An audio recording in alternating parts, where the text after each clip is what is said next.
Magandang umaga guys. Nandito po ako sa bukid namin. Ah, yung palang kwento ko guys sa buhay ko. Yung mapait. Mahirap ang buhay. Buhay mahirap. Di ba guys yung nandun na ako sa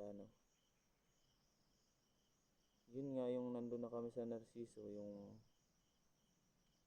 mapait na karanasan ko na sumunod ako dun sa asawa ko. Tapos sabi niya hiwalay na kami. Yun. Ang sumunod nun guys, nag-usap kami nun, tsaka yung magulang niya.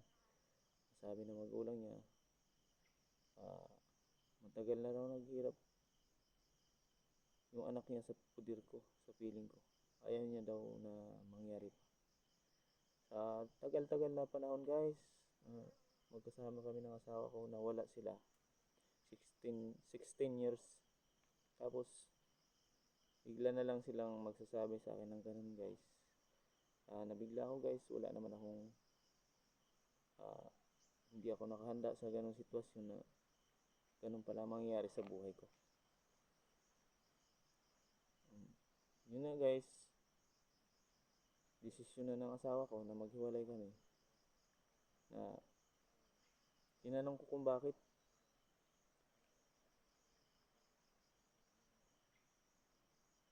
Wala naman siyang ibang dahilan. Ang dahilan niya lang sa akin, hindi niya na ako mahal. Tapos may boyfriend na siya.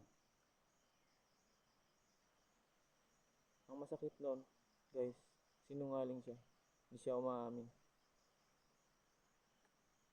Kasi yung mga nakikita ng mga anak ko, sinasabi sa akin guys, kahit hindi ko sila naaktuhan. Ayun. Nagdesisyon na lang ako guys na umalis ako doon, umuwi ng Aurora. Ayun, para palayain siya guys. Yun ang desisyon ko. Dahil wala naman akong magagawa. Dahil sarado na yung isipan niya eh. Kaya yun. Umuwi kami ng mga bata, yung mga anak ko. Yung 4 na anak ko, babae. Puro babae. Yung 2 kong lalaki guys, nandun sa kanya. Ayun. Yung po yung sinasabi ko na mapait. Yung nakalagay doon na paita. Yung mapait na karanasan sa buhay ko guys.